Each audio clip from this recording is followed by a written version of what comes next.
Oficial presenta Ante Miranda, invitado especial, Dr. Alberto Ruiz Roja.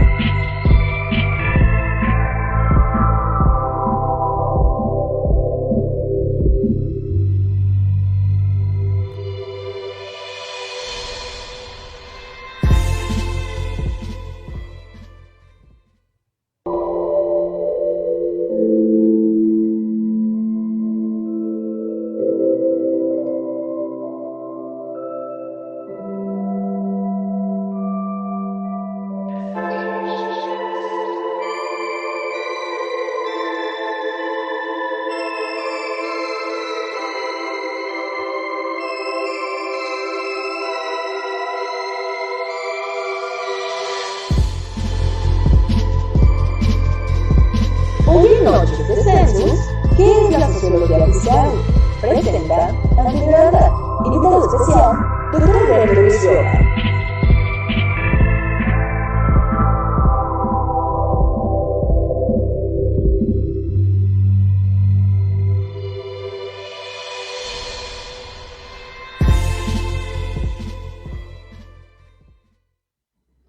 Hola, ¿qué tal amigos de nuestras redes sociales? Sean bienvenidos a una noche más de Census. En este 31 de marzo de 2021, muchas gracias por estar con nosotros. El tema de hoy, sociología fiscal, y para esto hemos invitado al doctor Alberto Ruiz Rioja que nos platique un poco más sobre el tema. Sé que el 31 de marzo para muchos contadores, pues es agobiante. La declaración anual se tiene que mandar como fecha límite el día de hoy. Espero que ya lo hayan logrado, que hayan mandado sus declaraciones anuales. Pero antes y como siempre, vamos a las notas del día. Regresamos.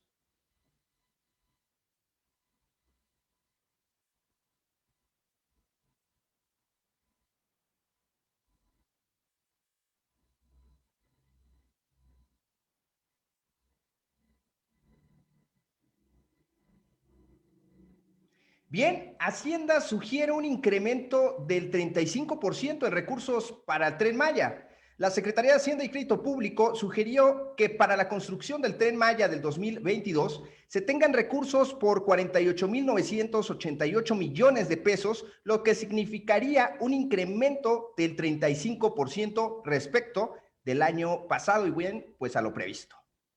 Por otra parte, llega a México nuevo lote con 500,000 dosis de vacuna anti-COVID Sputnik 5, las cuales vienen de Rusia. Un nuevo lote con 500,000 dosis de la vacuna contra el coronavirus Sputnik 5 llegó al aeropuerto internacional de la Ciudad de México provenientes de Moscú, informó Marcelo Ebrard, secretario de Relaciones Exteriores.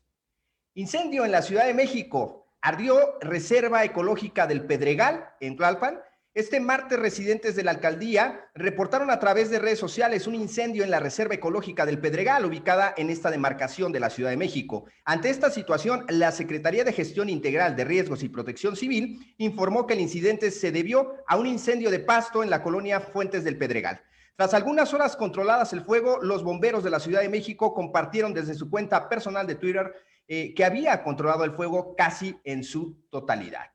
Reportan tolvaneras en varias zonas de la ciudad por fuertes vientos. El sistema de monitoreo atmosférico de la Ciudad de México informó que debido al aumento de la intensidad del viento con rachas superiores a 25 kilómetros por hora, en algunas zonas de la capital del país ocasionarán un aumento en la contaminación, específicamente de las partículas PM10 en las próximas horas. Piden a la población quedarse en sus hogares. La Secretaría de Medio Ambiente de la Ciudad de México recomienda a la población quedarse en sus hogares debido a la mala calidad del aire. Vacuna con COVID, ¿cuándo y dónde se aplicará? En Valle de Chalco, Iztapaluca y Tecámac.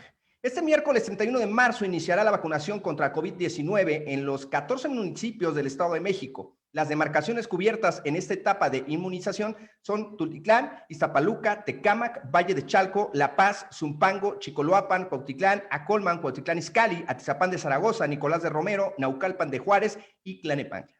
Para poder recibir la primera dosis, las personas de 60 años y más deberán acudir al centro de inmunización con una identificación oficial del INE, INAPAM o SUCUR, comprobante reciente de domicilio y el documento de registro de la página.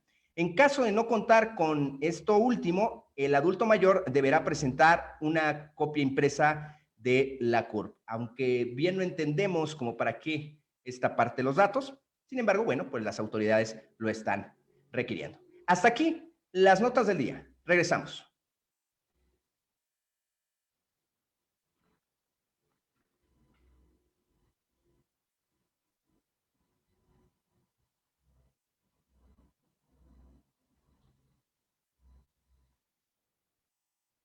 Bien, el día de hoy vamos a hablar de sociología fiscal y para esto hemos invitado al doctor Alberto Ruiz Rioja, para el cual voy a ser breve con la lectura de su amplio currículum que tiene. Es doctor en Derecho por la Universidad Marista, tiene una estancia postdoctoral en la División de Investigación de la Facultad de Contaduría y Administración de la Universidad Nacional Autónoma de México, la UNAM.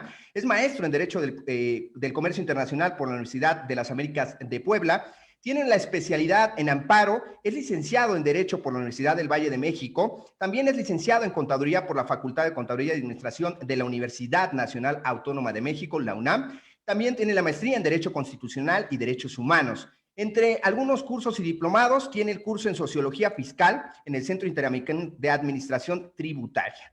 También está certificado por la Asociación de Normalización Aduanera y de Comercio Exterior, la ANACE, como clasificador arancelario de mercancías. En la actualidad se desempeña como socio director de la firma Anton Rioja en el área de consultoría jurídica, aduanera y de comercio exterior e internacional.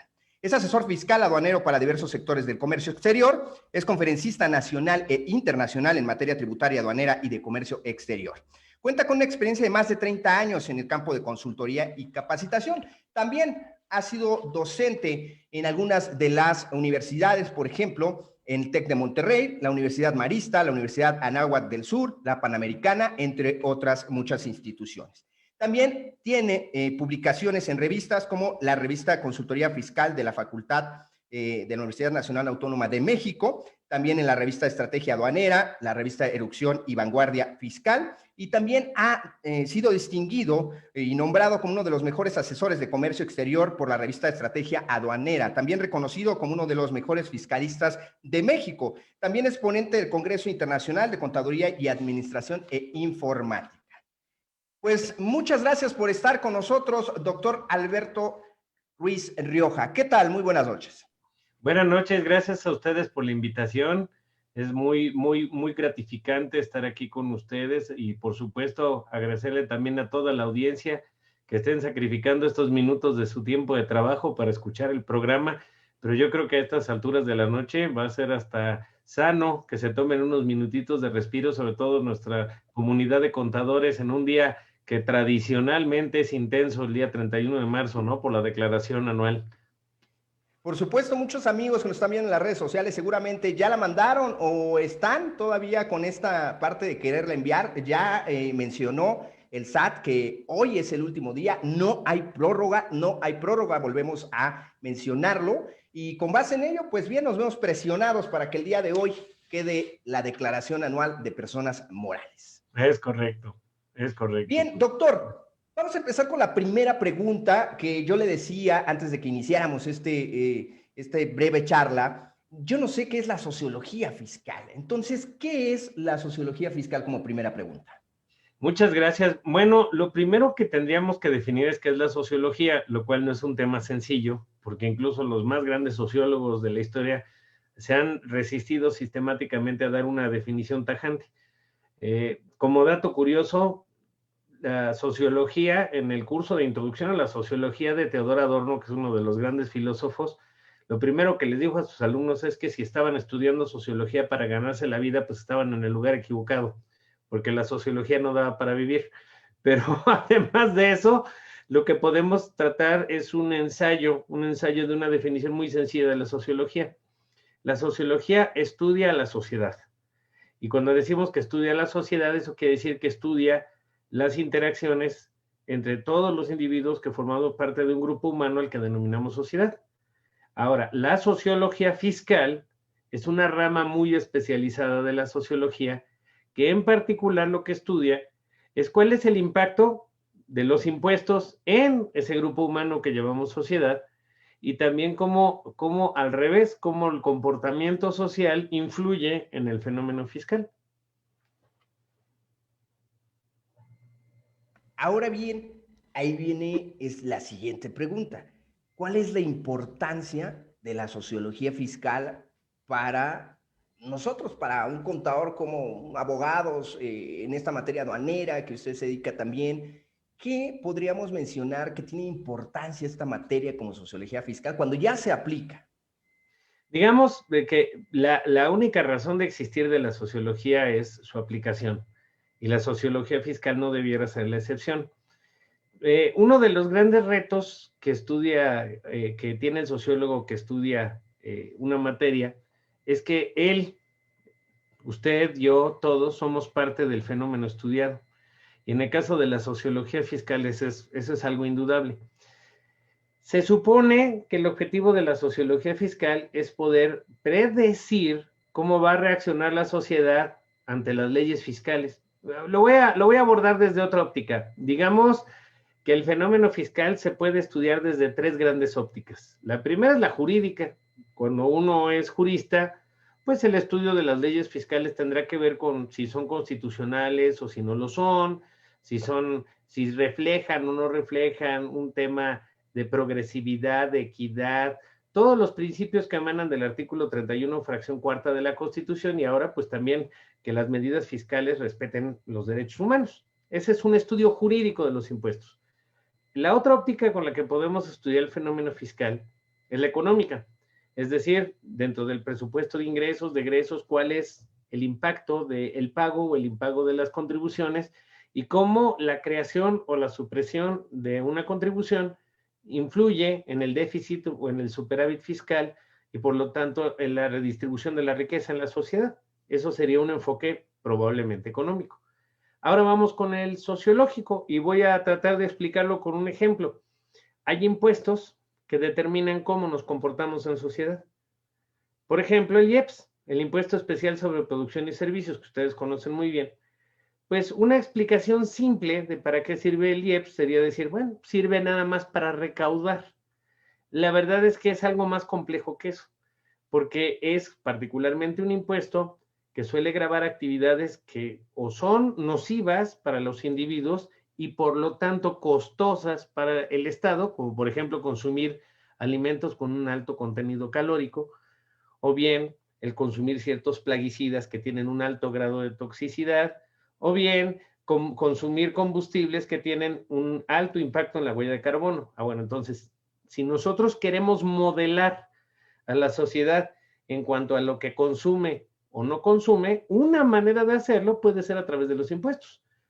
Porque digamos que nadie está peleado con su dinero y si se grava una actividad con un impuesto alto, seguramente se va a reducir la capa de la población que va a dedicarse a esa actividad que el Estado quiere controlar.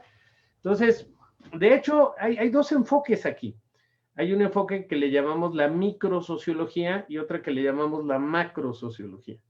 La microsociología es cómo yo individuo me veo afectado por mi sociedad. Y la macrosociología es cómo los grupos humanos, como grupos, se comportan ante un fenómeno.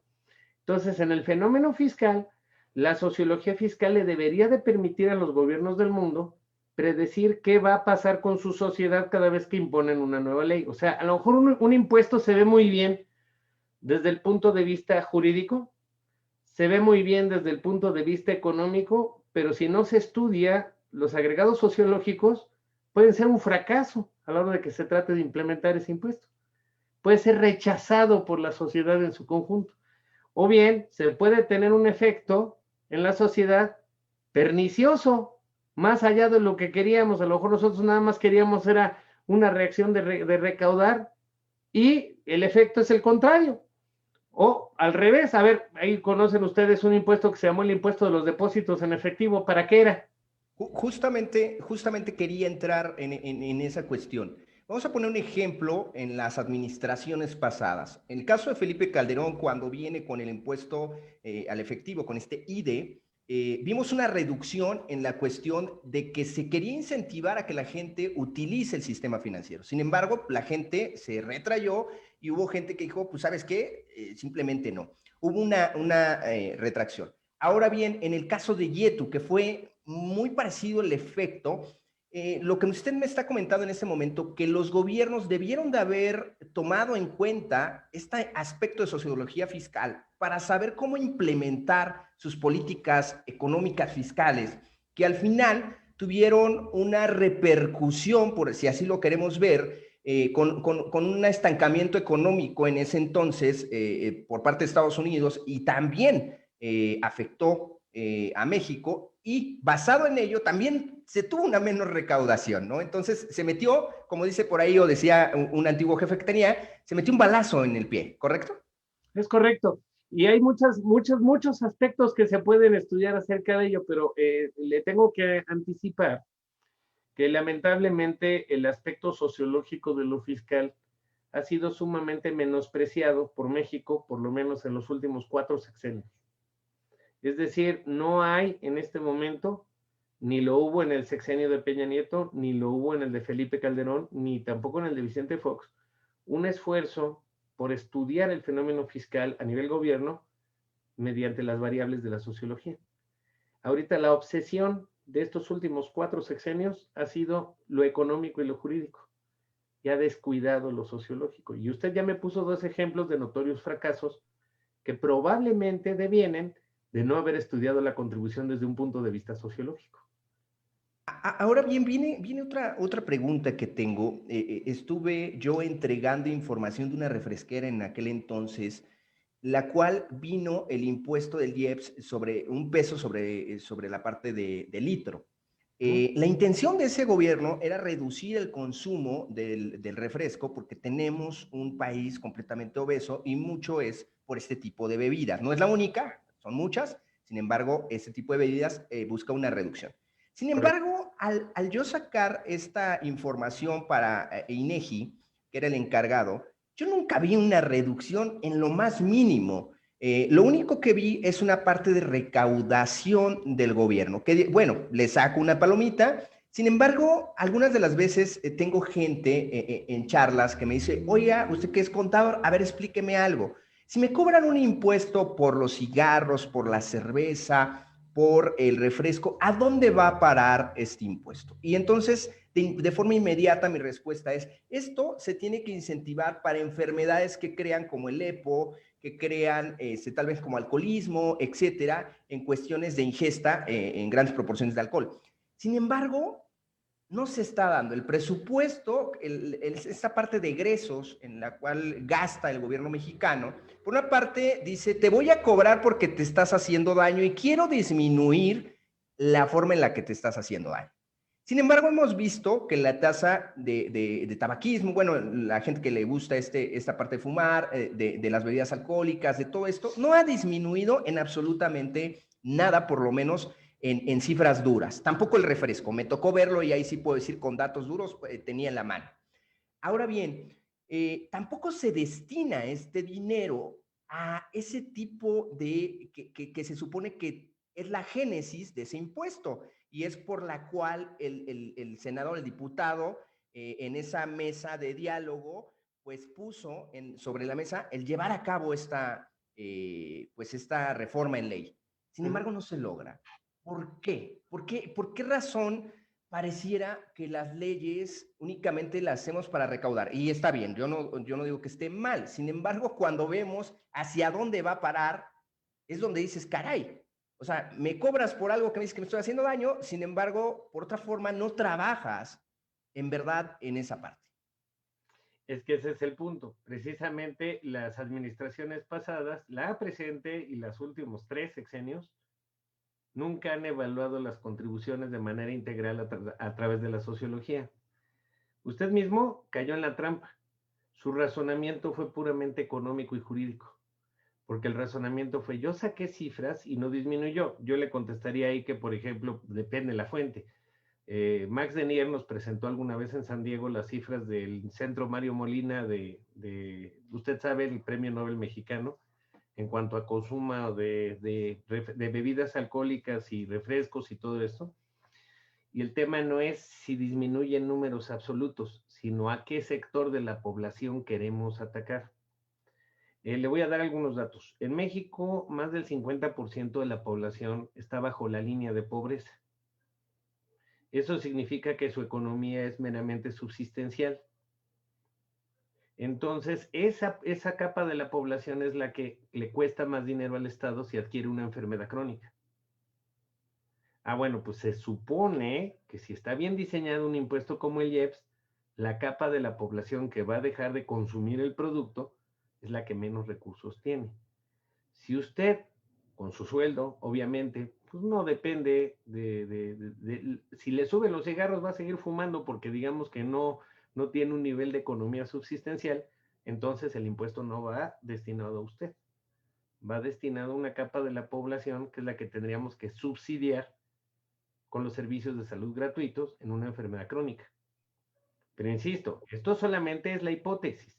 En la práctica, los últimos 3 o 4 sexenios de nuestro país han sido muy pobres en estudios sociológicos. Pero si se hiciera de manera correcta, la sociología fiscal le permitiría al Estado, primero, predecir o intentar predecir qué va a pasar cuando haya una reforma fiscal. Segundo, y muy importante, comprender las razones de la evasión y del fraude fiscal. Hay un cómico estadounidense que dijo que es lógico que no nos gusten los impuestos, porque tienen que ver con dos cosas que odiamos desde chiquitos, las matemáticas y compartir. Entonces, es verdad, o sea, esto puede parecer un chiste, pero cuando lleva uno a cabo investigaciones sociológicas y le pregunta a uno a los contribuyentes, ¿por qué no pagas impuestos? Las respuestas que casi siempre vamos a encontrar en países de América Latina son porque se lo roban, porque los servicios que me dan no son los correctos, porque el de enfrente tampoco lo hace. Estos son fenómenos sociológicos. La primera es, ¿por qué me niego a compartir mi riqueza? Pues porque es mía. Eso quiere decir que tenemos un tejido social debilitado y que no tenemos un principio de solidaridad bien desarrollado. Porque no hay que perder de vista que las contribuciones nacen del concepto de la solidaridad social. Yo no pago, no es un intercambio uno a uno con el Estado. Yo no pago impuestos para que a mí en lo particular me den un servicio, sino que pago impuestos para que yo reciba un servicio, pero para que también solidariamente ayude a la viuda o al pobre que no tiene para pagar. Eso ayuda a la redistribución del ingreso y la redistribución del ingreso a la movilidad social. Es decir, que la gente salga de la pobreza, de la trampa de la pobreza. Bueno, pues todo esto ha sido menospreciado por lo menos los últimos 4 sexenios, porque la obsesión es cómo le hago para recaudar sin agredir a mi base de votantes, sin perder poder y sin tener más transparencia. Creo que por ahí iba mi otra pregunta, que era la distribución del ingreso desde su perspectiva. ¿Es correcta en América Latina? Esa era la primera pregunta.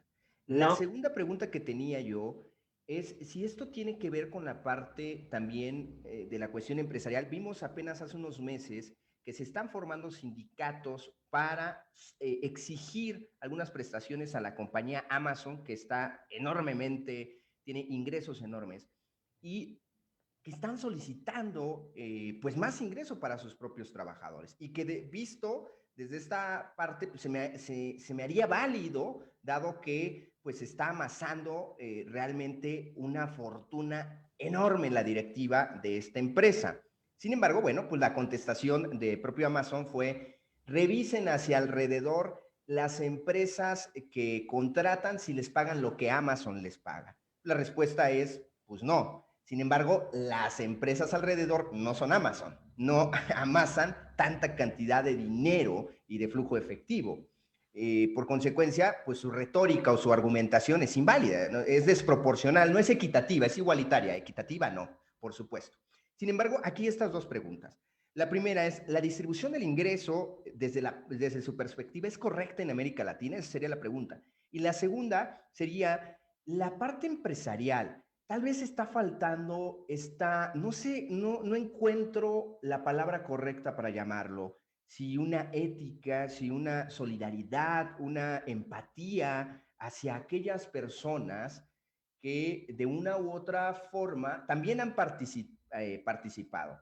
Y por otra parte, la América Latina, que muestra, y digo, para muestra un botón con el gobierno de hoy, donde da apoyos hacia votantes, es decir, no hacia la masa productiva, sino hacia la parte que me interesa, que es seguirme manteniendo en el poder. Porque bien sabemos que desde la Revolución Mexicana hasta la fecha, muchas de las familias que están en esos lugares del Congreso, pues ya tienen añísimos. Realmente es una democracia, a veces lo digo y lo voy a decir, fingida, ¿no? Hasta cierto punto. Bueno, decía Vargas Llosa que éramos la dictadura perfecta, ¿no? Y lo hemos sido por más de 80 años. Bien, vamos primero con la distribución de la riqueza. Digo, yo creo que nadie en su sano juicio puede decir que en Latinoamérica hay una distribución de la riqueza equitativa. Pero el más alarmante es, les digo, que además de los países más desiguales del mundo, está nuestro vecino del norte, tan admirado por muchos mexicanos, los estadounidenses, es uno de los países más desiguales del mundo, junto con México. Es decir, no es lo mismo, y esto es importante, muchos de mis alumnos a nivel doctorado son personas, pues obviamente que ya no son niños, son personas ya de cierta edad, y cuando están en un seminario de doctorado, pues muchos traen la educación que probablemente recibieron en la década de los 80. Muchos de ellos inmediatamente dicen, México es un país pobre. Eso es falso y es peligrosamente pernicioso que lo sigamos repitiendo. Mal distribuido. México, medido desde el Producto Interno Bruto, es la 15ª economía mundial. Antes de la pandemia éramos la 11ª, ahorita somos la 15ª. Nada más para que se tome en cuenta. Si consideramos que es un universo de 200 países, ustedes díganme si eso es ser un país pobre. Claro que no. Por algo estamos en el G20 y por algo estamos en la OCDE, ¿no? Es un país con una pésima distribución. Hay un índice que se llama el índice de Gini, que sirve para medir la desigualdad. México es de los países más desiguales del mundo. Eso quiere decir que la brecha entre la familia más rica y la más pobre es inmensa. Inmensa. Yo creo que no se necesita ser sociólogo, ni economista, ni nada para darse cuenta que en México cabe un Slim y caben las personas que no tienen el mínimo nivel subsistencial en las comunidades indígenas de Guerrero, ¿no? Claro. Es el mismo país. Es el mismo país. Entonces, no, claro que la distribución de la riqueza no es correcta. Segundo comentario que quería hacer es, lamentablemente, México pues tuvo una revolución mexicana. Y la revolución mexicana se convirtió en una especie de aparato de perpetuación del poder. Si hay algo que puede definir un partido político, Morena, el PRI, el PAN, el que usted quiera, su única razón de existencia es la perpetuación en el poder. Y no el que debiera ser. Representar a un sector de la población para que de esa manera se ejercite la democracia.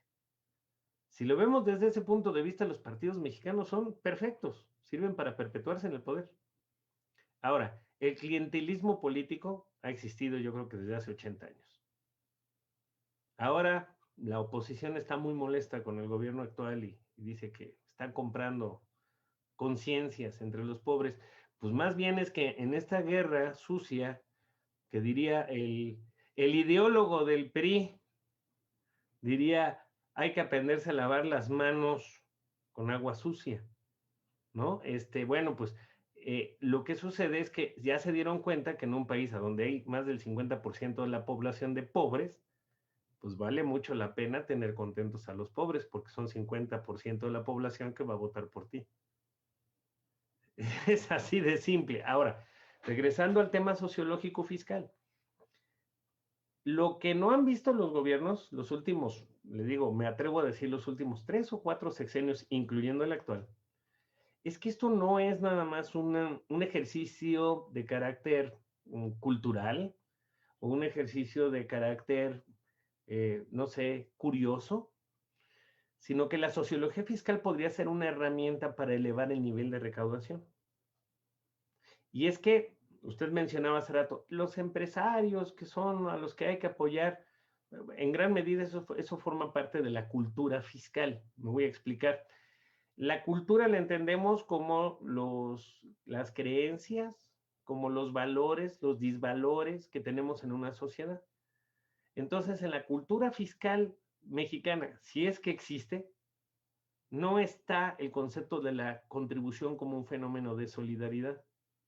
Se recompensa y felicita al fiscalista que no paga impuestos o hace que sus clientes no paguen impuestos. Se le ve con admiración. Hay ponentes que dan cursos que lo que la gente va a escuchar de ellos es cómo no pagar un impuesto. Entonces eso habla de una profunda ruptura del contrato fiscal, el pacto fiscal. El Centro Interamericano de Administraciones Tributarias y la CEPAL, que es la Comisión de Estudios para América Latina de la ONU, acuñaron este término del pacto fiscal, que es un derivado del contrato social. El pacto fiscal nada tiene que ver con lo que están diciendo ahora los reporteros acerca de los estados que ya no quieren o no están conformes con el sistema de distribución o perecuación de las contribuciones. El pacto fiscal es el que existe entre gobierno y gobernados, desde el punto de vista de la sociología, para que el gobierno haga su función y los gobernados la suya. El gobierno de servicios, el gobierno de transparencia, los gobernados paguen impuestos. Desde que el hombre es hombre y decidió ser un ser gregario, lo primero que necesitó, ¿qué fue? Protección. El primer dato que tenemos de una contribución, como tal, como contribución, fue precisamente para mantener a las Fuerzas Armadas, que eran las que defendían a la comunidad. Como los que eran soldados, no podían estar cultivando la tierra y no podían producir sus propios alimentos, entonces la comunidad pactó cederle un parte de su excedente de su alimento para que las tropas pudieran vivir. Es así de simple. Lo mismo debiera ser hoy en día. El principio de contribución debería de basarse en la solidaridad. No solo pago impuestos, insisto, para recibir directamente yo los servicios, sino que también lo hago para que quien no lo pueda hacer pueda subsistir y la sociedad en su conjunto mejore. Pero yo le quiero preguntar algo a usted. Yo sé que usted es el entrevistador y yo el entrevistado, pero voy a por una sola ocasión, voy a invertir papeles y le voy a hacer una pregunta. ¿A usted le dieron, qué edad tiene? Bueno, la primera pregunta es, ¿qué edad tiene usted? No lo voy a decir en vivo, doctor, por Por favor. favor. 37 años. 3-7. Pues está muy bien, usted es muy joven. La edad solo importaría si estuviéramos hechos de queso. Okay. A ver, muy bien, 37 años. ¿Usted recibió a lo largo de su primaria, secundaria, bachillerato, algún tipo de materia donde le explicaran por qué se pagaban impuestos? No cómo, ¿por qué? Sí, parte la recibí. Bueno, en mi caso, voy a hacer en mi caso, ¿eh? Sí, porque la que me daba clases en ese entonces de una materia, si no recuerdo, era Derecho Laboral y por ahí surgió la duda, era mi hermana. Entonces, entramos en esa discusión. Siempre, debo decirlo y aceptarlo, no fui un buen estudiante. Preguntaba de más y caía gordo, entonces me sacaban del salón. Eso es ser buen estudiante. Para el sistema no era buen estudiante, ¿no? Entonces, sin embargo, ya sé por dónde va su pregunta. Y no existe. A muy pocas, apenas... La oficial, ¿usted tuvo alguna materia? O sea, la pregunta no es si usted... No, por supuesto. No, y si revisamos la teoría de materias, no existe. Exacto, o sea, a lo que voy es, usted tuvo la fortuna de poder conversar del tema con alguien con la inteligencia suficiente como para discutirlo, pero eso no quiere decir que formara parte de su currículo oficial. Bueno, pues le tengo que decir que en muchos países, como en Perú, como en Brasil, como en Colombia, sí forma parte de la currícula oficial de las escuelas el explicarle desde primaria a los niños por qué se pagan impuestos. Aquí en México hubo intentos en el pasado de hacer esto. Desde que nació el SAT, que recordemos que SAT es de 1997, ha habido algunos intentos de jornadas de civismo fiscal. Por ahí hubo incluso un personaje que se llamaba Fiscalito para tratar de incentivar a los niños. Pero esto se abandonó desde los finales de la década de los 90 y no ha vuelto a tocarse. En este momento, los esfuerzos que hace el SAT por tratar de proyectar una educación hacia los niños y hacia los jóvenes y explicarles por qué pagamos impuestos, no es su prioridad. Hay, por ejemplo, en Kitsania, que es este lugar para niños, hay un lugar del SAT y ahí van los niños y pagan impuestos, lo cual me pareció un ejercicio interesante, pero que no es de ninguna manera generalizado. Es una ave rara, no es una práctica común del SAT. Se supone que había museos fiscales. Pues yo no conozco a nadie que haya visitado uno. Entonces el tema es, yo como gobierno, ¿en qué me beneficiaría educar a la gente en lo fiscal? Muy probablemente, si yo le doy a la gente 3 elementos, fíjense lo que le voy a dar. La sociología apuesta por 3 elementos para elevar el grado de la recaudación. Elemento número 1, cultura fiscal. Es decir, dotar de conocimientos a la gente de por qué y cómo se paga. Elemento número 2, facilidad en el pago. Es decir, que el proceso de presentación de declaraciones y cumplimiento de obligaciones sea sencillo. Y elemento número 3, transparencia en la aplicación de los recursos. Si usted le da esos 3 elementos y lo refuerza por un cuarto elemento que es peligrosísimo si se usa mal, que se llama la percepción del riesgo, con esos 4 elementos usted se convierte en una potencia recaudadora. ¿Cuál cree usted que es el país en el mundo que tiene mayor recaudación en relación a su Producto Interno Bruto? Tecahualgues, así hago una adivinanza salvaje. ¿Quién cree usted que sea el país que más recauda en relación a su Producto Interno Bruto? ¿Japón? No. Francia. Y Francia tiene fama de tener uno de los mejores sistemas de seguridad social en el mundo. Sí, recordemos que la cuestión social, obviamente por Revolución Francesa, etcétera, nace de allá. Es correcto. Y es el país, hoy por hoy, en cifras de la OCDE, ustedes lo pueden consultar en la página de la OCDE que se llama Compare Your Country.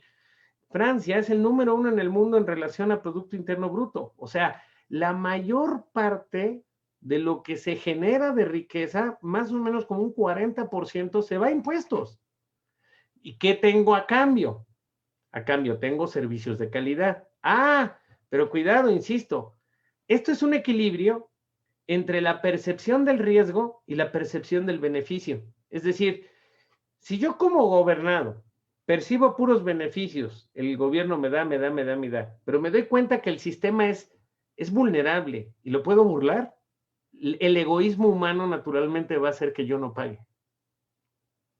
Por otro lado, si yo como gobernado percibo que la autoridad es muy agresiva y puede detectar todas las elusiones, evasiones, incorrecciones que yo cometa y que las sanciona, entonces eso limita el grado de incumplimiento. Tiene que ser un equilibrio entre el beneficio y el riesgo. Si hay puro beneficio, no sirve. Si hay puro riesgo, no sirve. Lo que me está diciendo, y quisiera yo hacerle la siguiente pregunta. ¿Aprendemos a latigazo? ¿Aprendemos a sanción? En un 50% sí. De hecho, ya recurriendo a la misma metáfora, sería la sociedad en el fenómeno fiscal solo funciona con zanahorias y garrotazos. Pero o sea, tengo que dar una zanahoria. No, fíjese que hubo algún sociólogo de los más importantes que dijo, háganse la idea de que la evasión fiscal siempre va a existir. Es inherente al ser humano. ¿Sí? Así de sencillo. El único trabajo que puede hacer un Estado es tratar de limitarla. ¿Estaría diciendo que el ser humano por sí solo es egoísta? Sí, claro. Lo primero, ¿usted tiene hijos? Por supuesto. No, ¿verdad? Sí, pues sí, por supuesto. ¿Qué es lo que más trabajo cuesta enseñarle a un niño? A compartir. A compartir, sin lugar a dudas. Claro. Y si tiene hermanitos y amiguitos, dificilísimo. Digamos que el instinto de supervivencia natural en los animales es no compartir, porque se trata... Sin embargo, está hablando de un cerebro de un cerebro, de un cerebro reptiliano, del principio del cerebro. Sin embargo, se supone que somos seres evolucionados que viven en sociedad y con base en ello hemos estructurado normas para poder convivir y Exacto. hemos aprendido la parte de compartir. Y Ya dijo hacia allá la lo quiero palabra llevar. clave. Ya dijo la palabra clave. Aprendido. Aprendido, y hacia allá lo quería llevar. Tiene que ver mucho la educación, porque, ojo, siempre cuando en AMAI, en la parte de estratificar la parte del nivel social, no es lo mismo el nivel económico que el nivel social. Yo conocí mucha gente que vivía en una zona de la Ciudad de México muy socialmente con muchos problemas, con mucho dinero, ¿eh? Con muchísimo dinero. O sea, eran gente que de un local se traían 4 o 5 millones, así literal, ¿no? Central de Abastos, ejemplo. Pero, y no quería decirlo, pero viven en zonas donde socialmente tienen muchos problemas, ¿no? Por otra parte, también he conocido gente que tiene mucha capacidad, estudios, etcétera, pero que no tiene esa parte económica. Sin embargo, en su forma de hablar, en su retórica, en la forma en que se conduce en la vida, notas que tiene una educación. Ahora bien, esta parte, ¿cuánto afecta en la política fiscal, en la parte de sociología fiscal? Todo, todo. Uno de los elementos que debe de estar presente en el plan sociológico de una nación, desde el punto de vista fiscal, es la educación. Y cuando nosotros utilizamos la expresión educación, tenemos que ser muy cuidadosos, porque no solo es la informativa, sino la formativa la que cuenta aquí. Es decir, yo soy catedrático en muchas instituciones, como usted lo leyó al principio, y normalmente mis alumnos son personas que vienen a mí, pues ya con conocimientos. Es decir, yo normalmente imparto cátedra a nivel doctorado, maestría. Ya las canas en la barba demuestran que ya no tengo mucho sentido del humor para la licenciatura, ¿no? Entonces, lo que sucede es que llegan a mí grandes fiscalistas que están haciendo un doctorado, grandes fiscalistas que están haciendo una maestría y que le están estudiando porque desean acrecentar sus conocimientos o a lo mejor hasta por un poquito de vanidad y poderse autodenominarse doctores, lo cual está muy bien.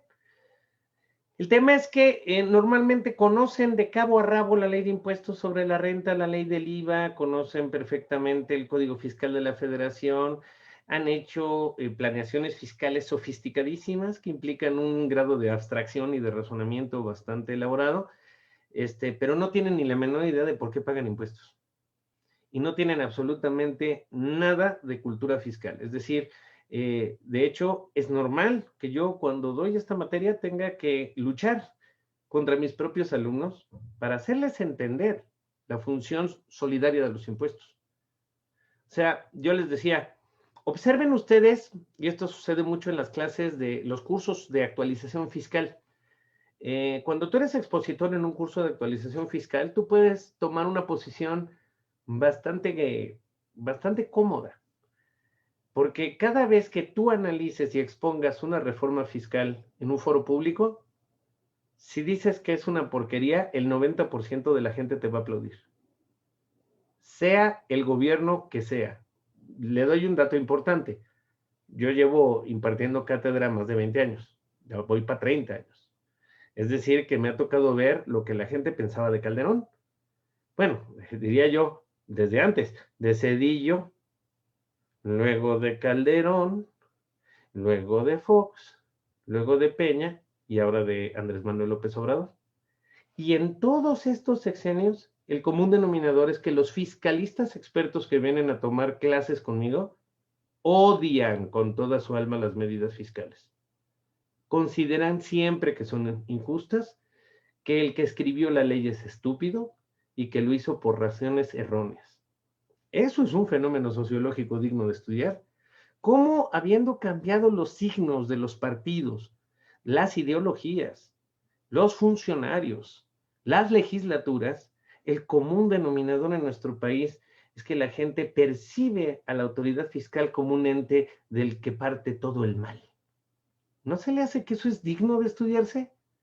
¿Qué estamos haciendo tan mal que en lugar de ver, como debe de ser, a la función fiscal como algo necesario para la supervivencia de la sociedad, los vemos como el adversario. Algo estamos haciendo muy mal en la cultura fiscal.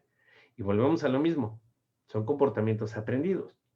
Y no basta solo lo informativo. Se puede ser un campeón de la ley de impuestos sobre la renta, sino también lo formativo. ¿Por qué pago impuestos y por qué es moralmente inaceptable el fraude fiscal? Eso no Sí, se lo sí. enseñan a nadie. Estoy de acuerdo y muchas de las veces viene el contribuyente para que le hagas esquemas de evasión, de ilusión. Yo no sé los compañeros, hoy tuve una llamada, de hecho, de alguien, no voy a decir nombres, y yo le explicaba paso a paso, lo que tú quieres hacer no se puede, se llama engañar. ¿Por qué quieres engañar? Viene la otra parte donde te mencionan, es que es demasiado, no voy a absorber tanto costo. Entonces, me estás diciendo que tu plan de negocios o tu negocio no te está dando, no te está generando para absorber ese costo. Tendríamos que volver a revisar qué está pasando desde la parte empresarial, ¿no? Desde la parte de elaborar tu business plan, ¿no? Tu plan de negocios, porque hay algo mal. Y entonces ya te das cuenta que no tiene el plan de negocios y te das cuenta que esta tierra es donde avientas una semilla y crece un árbol, ¿no? Eso me queda claro. O sea, es la tierra de las oportunidades. América, sin lugar a dudas, a diferencia de otros países como Europa o a diferencia en donde lugares que sembrar algo les cuesta muchísimo tiempo de cuidado, de estar ahí, en América Latina y parte del norte, también México, pues prácticamente lo avientas y crece solo, ¿no? Sin embargo, sí, tiene mucha razón en esa expresión de mencionar que muchos, tal vez de los contadores que estamos presentes, no tengamos esa solidez en la cuestión de saber por qué haces lo que haces, por qué estás realizando el cálculo que estás realizando, qué va a afectar. Porque cuando notas que el no pagar una contribución afecta, o el no comprar cierto producto afecta, o el consumir ciertas cosas afecta a ciertos terceros, entonces empiezas a racionalizarlo y empiezas a hacerlo consciente, pero no les conviene, ¿no? A muchos no les conviene. Es que, a ver, aquí empezamos con problemas. Primero, me quería referir a un término de la sociología fiscal, que es uno de los fenómenos que estudiamos en esta materia, que se llama la presión fiscal subjetiva. Vamos a dividirlo en dos. La presión fiscal objetiva son las tasas de los impuestos y que pueden ser medibles en relación a otros países, quién tiene mayor, menor tasa, etc. La subjetiva, esa es materia de la sociología fiscal. Consiste en qué tan fuerte siente la presión fiscal el contribuyente. Y para llegar a esa percepción, la palabra clave aquí es percepción, se pasan por varios filtros de la realidad, incluyendo cómo percibo que recibo de beneficios, cómo percibo el riesgo de que me descubran, cómo percibo que se le da un buen uso a mis recursos de manera pública. Todo eso. Y usted dijo ahorita una palabra bien importante.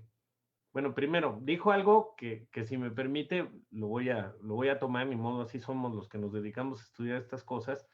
Mills era un sociólogo que era totalmente rebelde y hoy en día lo calificaríamos casi de punk, ¿no? En su actitud.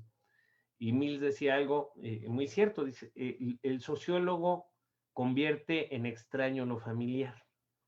Y usted dijo una frase, usted dijo que en América Latina lo que nosotros aventemos al piso prospera. Eso forma parte de lo que le llamamos la historia de bronce, porque si ha tenido usted la oportunidad de viajar por otras latitudes, se habrá dado cuenta, por ejemplo, que las extensiones de las que se apropió Estados Unidos, que en algún momento fueron de México, son extensiones que tienen una riqueza agrícola impresionante. Nos hicieron creer, digamos, desde que éramos niños y los que tuvimos algún tipo de formación oficial, yo soy de escuela de gobierno, desde chavito, realmente empecé a estudiar en instituciones privadas hasta mi segunda carrera, pero yo toda la vida estudié en escuelas de gobierno. Y a mí me lavaban el coco y decían que México era el cuerno de la abundancia, ¿no? Por ahí tuve uno que otro profesor así, como suele suceder, un fuera de serie, que me hizo ver realidades y me dijo, no, pues es que México es el país con el mayor territorio del mundo. Yo decía, perdóneme, usted está equivocado, todo el mundo sabe que es Rusia. Y decía, no, lo que pasa es que hay que plancharlo, porque está todo arrugado. Y es cierto, las grandes planicies que tiene Estados Unidos para cultivar cereales son más propicias para la agricultura que lo que nosotros tenemos, pero los Por ejemplo, mexicanos, avena. De hecho, le importamos mucha avena. maíz, maíz, Maíz, maíz, por avena, favor, trigo, trigo, trigo. leche, pero a los mexicanos nos encanta decir que vivimos en el cuerno de la abundancia. No, yo creo que tenemos de repente que desconectarnos un poco de The Matrix, así como amigo, el de la película, y ver. Nada más que, Sí, sí, o comentario, por sea. ejemplo, estuve con productores de coco y mango del sur en No, algún sí, sí, sí. momento Sí, sí, sí. y me tocó ver, iba sobre la carretera, recuerdo bien esa parte, donde vi un cuate pintando, bueno, hacía que pintara el tope, pidiendo dinero, y me Ujú. paro, y en el momento volteo y veo cómo se están cayendo mangos, literal, y se están mosqueando. Veo cómo es tan fácil tener acceso, si hoy no comes, vas, pescas y comes mango, comes coco, que estaba ahí, ¿no? Literal, y me sorprendió porque ellos preferían estar sobre una carretera solicitando una ayuda económica cuando volteas, el plan que íbamos a hacer para esa zona era la exportación de estos, de mango y coco. Y al final dijeron no, no basado en, así estamos mejor, o sea, ¿para qué vamos a trabajar? ¿No? Entonces te sorprendes porque dices, oigan, tienen muchas cosas que podríamos darle movilidad, querían hacer polvo para llevarlo a unas zonas en América Latina, volver polvo el mango, ¿no? Y que les enseñaran, porque aquí en México sí saben cómo hacerlo, allá carecían de esa expertise, decían, necesitamos la ayuda. Y los otros, pues sí, pero aquí estamos bien. Te sorprende esa parte. Sé que mucho de partes de Estados Unidos tienen producción, por lo que acaba de decir, cereal, leche, etcétera. Sin embargo, y cabe mencionar que hay muchos lugares en México que no se están trabajando como deberían de trabajarse. Y Sí, mucho también es por la propia gente de los lugares. sí, aunque también ahí la sociología juega un papel muy interesante, fíjese. La sociología a veces se opone a la psicología. La psicología estudia al individuo, la sociología estudia al grupo. Y existe también la psicosociología, pero esa es otra, ese otro día la platicamos. El caso es, Chomsky, Noam Chomsky, que probablemente pasa por ser uno de los intelectuales más influyentes que tenemos en nuestro tiempo, y que hay que escucharlo lo suficiente antes de que se nos muera, porque ya es una persona bastante mayor. Noam Chomsky habla de cómo los países desarrollados han influido para el fracaso de los países en vías de desarrollo. Y algo que es muy cierto es, una de las teorías más perniciosas que se han difundido a nivel académico es lo que se llama el determinismo económico. Es decir, que todos los países que tenemos un clima tropical o subtropical somos por naturaleza flojos, porque como la naturaleza nos da frutos, no hay que trabajar mucho. Yo creo que eso es simplista y peligroso. Hay que analizar realmente desde dónde se empieza a descomponer una sociedad para convertirse en lo que es ahora. Y volviendo al tema de la sociología fiscal, si un aparato de gobierno se da cuenta de cómo puede utilizar la sociología fiscal a su favor, puede ser un arma poderosísima.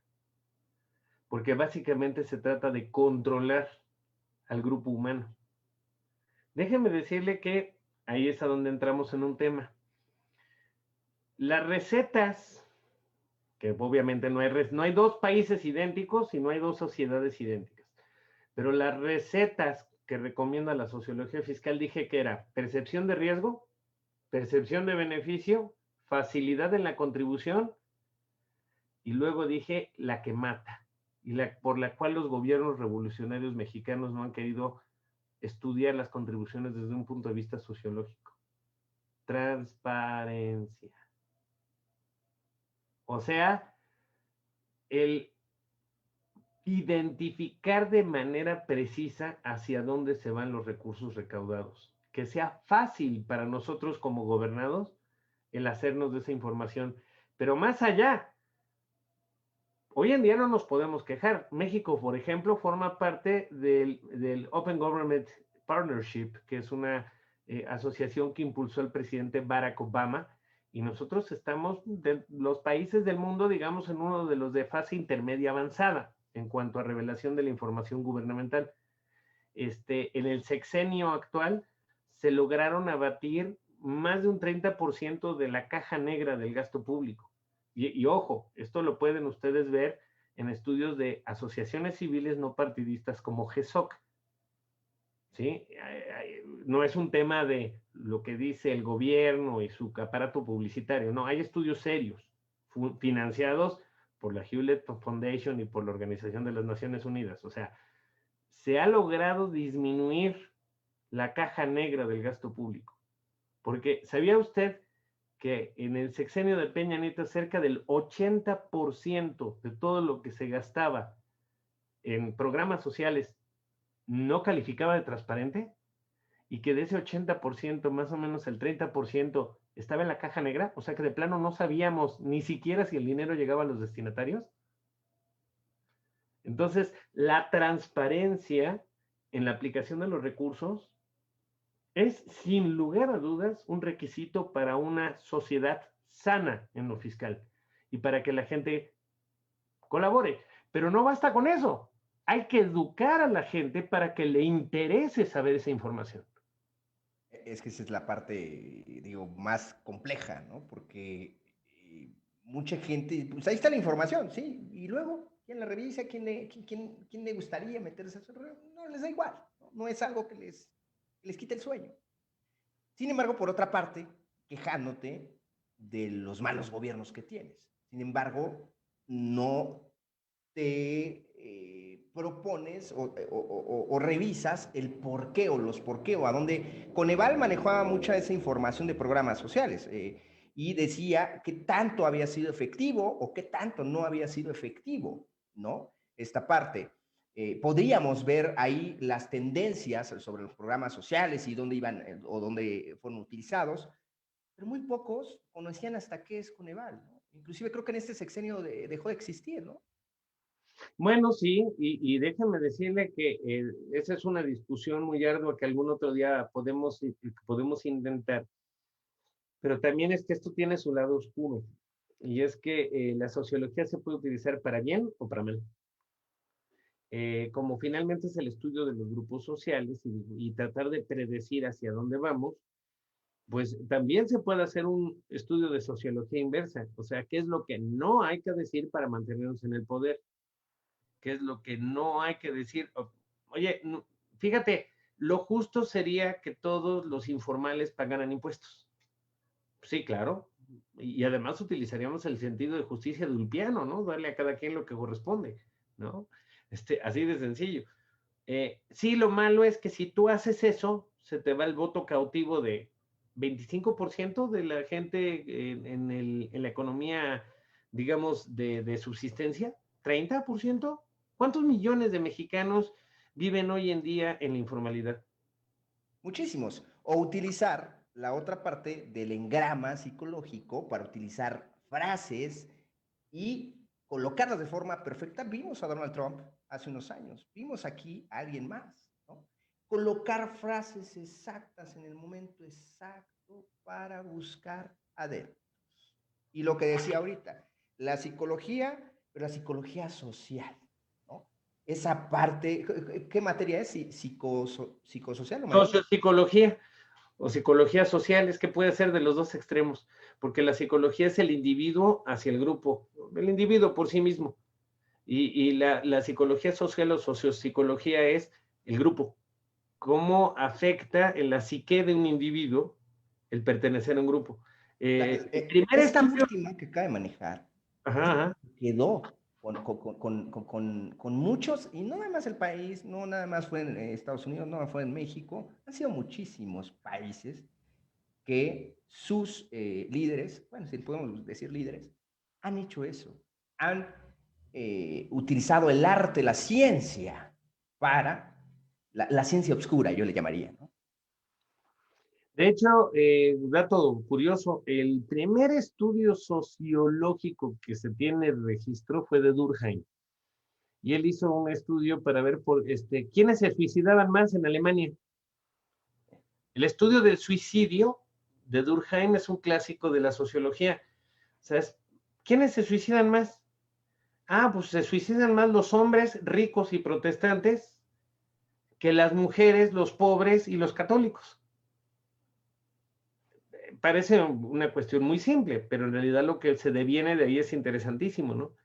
El hombre protestante, formado en una tesis del individualismo y además rico, tiende a sentirse más aislado y más solo que el católico pobre, que siempre anda en bola, o los judíos, que son muy gregarios, ¿no? Entonces el suicidio es menos frecuente, ¿no? Si nosotros aplicamos ese mismo estudio dentro de China, los resultados van a ser completamente distintos. Diferentes. Totalmente distintos. Por ejemplo, en China hay más prevalencia de suicidio en mujeres que en hombres. Es otra historia. Claro, porque cada individuo su crecimiento es distinto debido a la educación, a los factores genéticos, a la memoria genética que también tenemos, a los factores externos, políticos, sociales, económicos, de familia, etcétera. Eso crean al individuo como tal, pero después salta la parte de la sociedad, y porque se adapta a la parte social. Y precisamente a eso voy. En la sociología fiscal también hace estudios similares. Existe uno muy común que se llama, muy conocido, bastante bien construido, que se llama Latinbarómetro. Lo pueden buscar, a nuestra audiencia lo puede buscar en Google, Latinbarómetro. Así como de latino y barómetro del que mide la presión atmosférica, ¿no? El Latinbarómetro nos dice las razones por las cuales la gente evade impuestos en América Latina. Y lo primero que les tengo que decir es casi anecdótico. Cuando yo he estudiado en el CIAT, Centro Interamericano de Administraciones Tributarias, pues la gente que me suelen ser mis compañeros de estudio son funcionarios de las administraciones fiscales de América Latina. Entonces hay estudiantes de Brasil, de Dominicana. El CIAT está en Panamá, en la ciudad de Panamá. Y hay de todas las latitudes. Bueno, la primera vez que concurrí al CIAT, yo dije, seguramente lo que yo voy a ir a platicar de México les va a hacer creer a todos los demás participantes que están viendo visiones. Va a ser así como en los viajes de Gulliver, ¿no? Había caballos que hablaban y gigantes y liliputienses, ¿no? Les voy a platicar acerca de que estamos tan locos que tenemos algo que se llaman los repecos. En aquel entonces eran los repecos, no eran los riffs, ¿no? Estamos tan locos que tenemos FDIs. Estamos tan locos que, bueno, pues cada vez que yo trataba de contar una anécdota morbosa de esta naturaleza entre mis compañeros, ellos decían, ah, sí, también en Brasil lo tenemos, en la receta federal, sí, se llama Ponte al Corriente. En República Dominicana, sí, tenemos un programa que se llama Tu Factura. También en Chile tenemos el CFDI. Todos lados, todos lados, todos lados. O sea, a lo que voy es, y tal vez ese sea el problema, hay muchas cosas que estamos replicando en México, muchas de ellas muy acertadamente. O sea, el CFDI, yo sigo pensando que el CFDI es una poesía de la comprobación fiscal. O sea, el efecto social que produce es impresionante. El buzón tributario es una hermosura de la coacción simbólica. Es bellísimo. Van a decir ustedes, ¿qué le pasa a este individuo? O sea, este es el momento en donde se van a desconectar la mitad de la audiencia y van a decir, ¿cómo puede ser que es bellísimo el buzón tributario si es una cosa execrable, ¿no? No, a ver, el que estudia virus acaba enamorándose del virus, ¿no? Claro. Y aquí yo le tengo que decir que desde el punto de vista de coacción simbólica, es decir, la presencia del fisco sin estar en tu casa, el buzón tributario es una maravilla. Díganme ustedes qué sienten cuando les llega un correo electrónico que dice, usted tiene un nuevo mensaje en el buzón tributario. Hoy, de hecho, hoy lo sentí, hoy me llegó recordando que tenía que presentar declaraciones. ¿Y qué sintió? ¿Sintió bonito? No dije, déjame estar molestando, ya tengo demasiadas. Digamos que por lo menos se sintió observado. Correctamente. Esa es la coacción simbólica. Y es una herramienta de la sociología fiscal. Es decir, no solo la coacción real, que es sancionar a los contribuyentes por su incumplimiento, sino el hacer sentir al contribuyente que estás ahí, como 1984 de George Orwell, el gran hermano te está vigilando.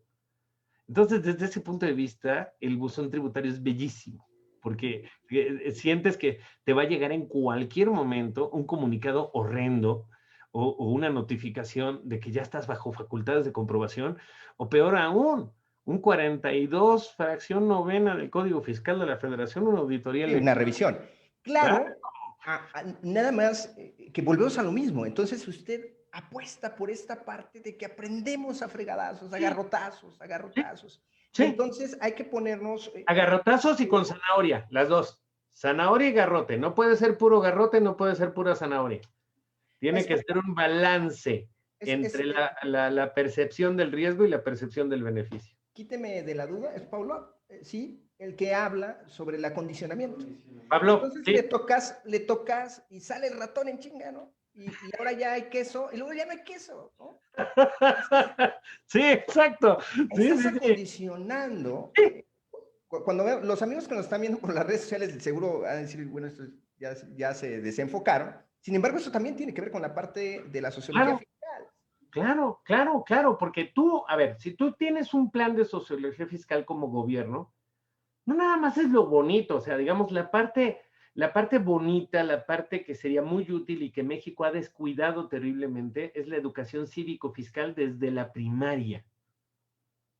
Es así de sencillo, o sea, ahí no hay excusa.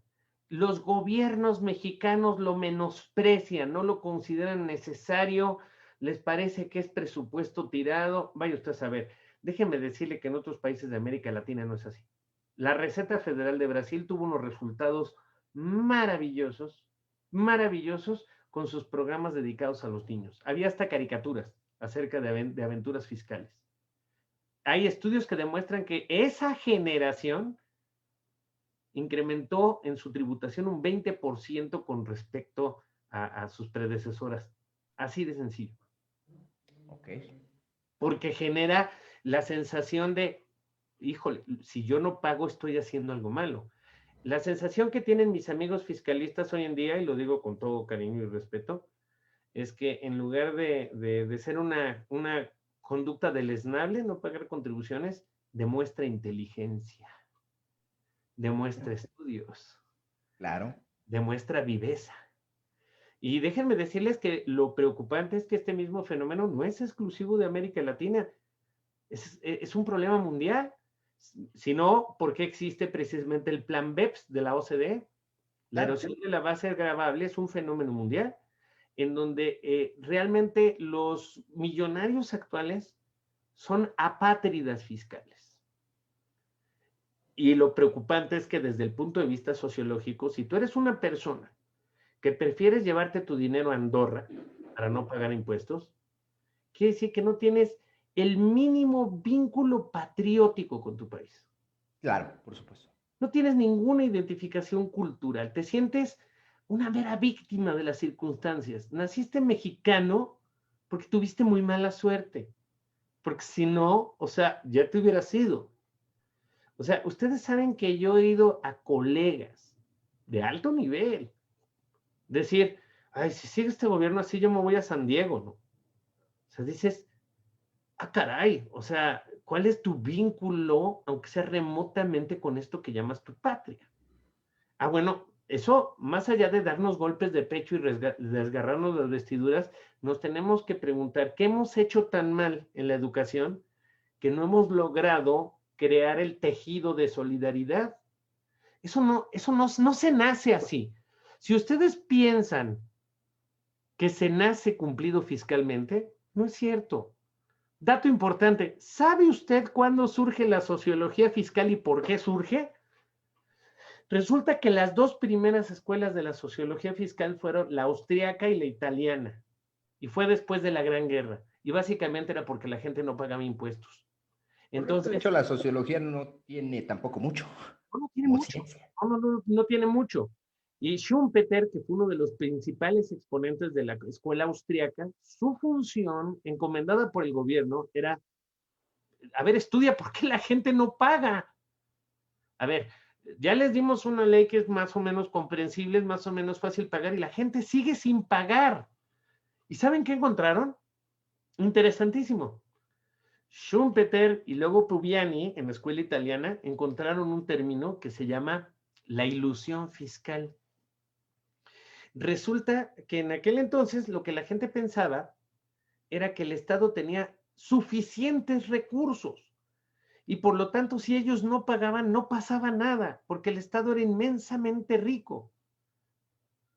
¿Sí me explico? Sí, por supuesto. Lo mismo Entonces, pasó con el petróleo en México. ah, claro, por supuesto. Lázaro Cárdenas vendió esa idea, ¿eh? Somos un país López con un Portillo, López petróleo Portillo, ¿no? administremos López Portillo. Los mexicanos vamos a tener que aprender a administrar la abundancia, dijo en uno de sus discursos. Claro, por supuesto. Entonces, obviamente dices, así como, ¿por qué voy a pagar impuestos si Pemex nos mantiene a todos? Y siguieron creyendo la idea. De hecho, hasta la fecha, con otra retórica, la siguen. Un poquito, doctor, a los saludos de las redes sociales, nada más para que por aquí no se me vayan. Por aquí Esteban Elizalde nos manda saludos. Pambul Rey dice, saludos, doctor Alberto Ruiz. Y efectivamente, como bien lo dice, es bueno tomarse un descanso en esta noche tan importante para el contador, para el envío de las declaraciones anuales de personas morales. Es bueno relajarse y distraerse un rato.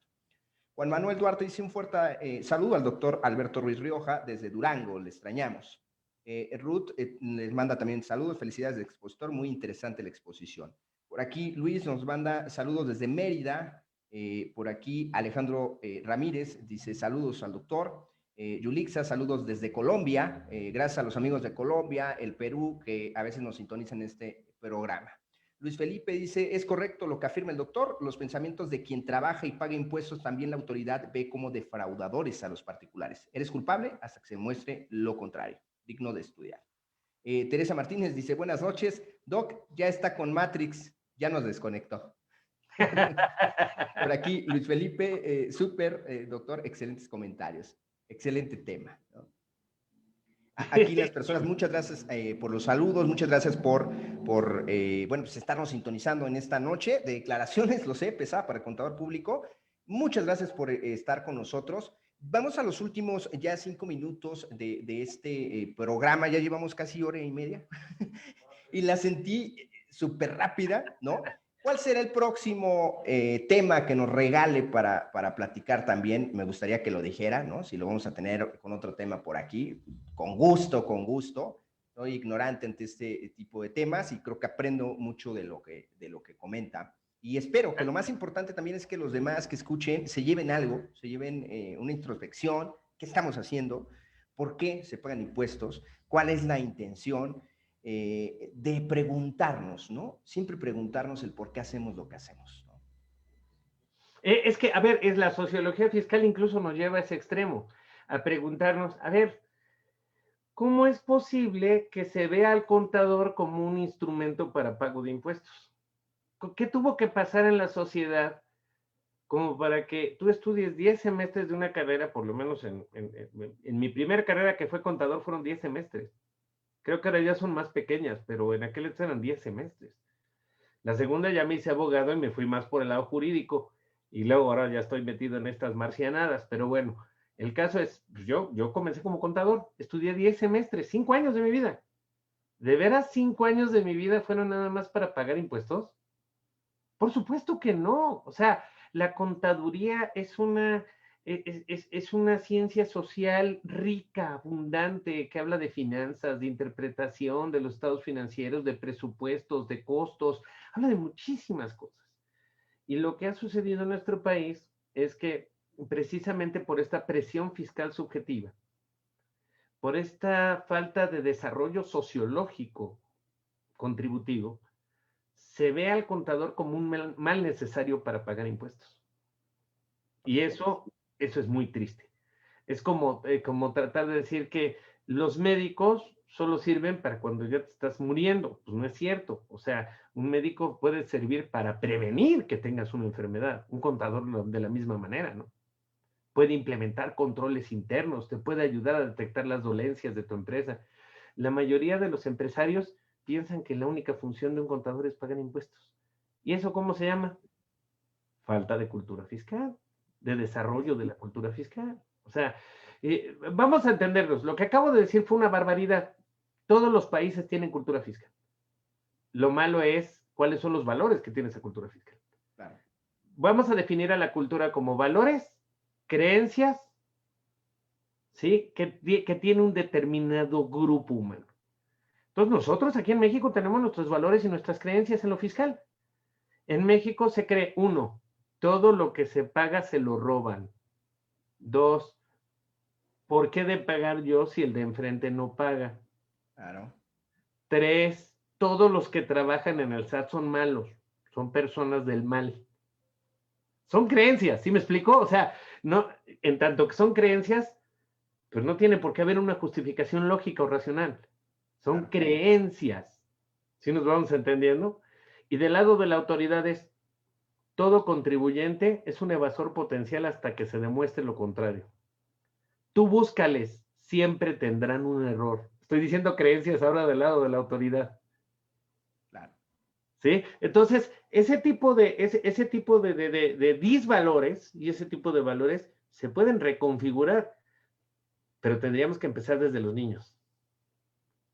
Y lamento decirle que yo creo que esta generación, ya lo más que podríamos hacer serían labores de difusión, programas como tratar de hacer ver otro punto de vista del tema fiscal. Un comentario chiquito.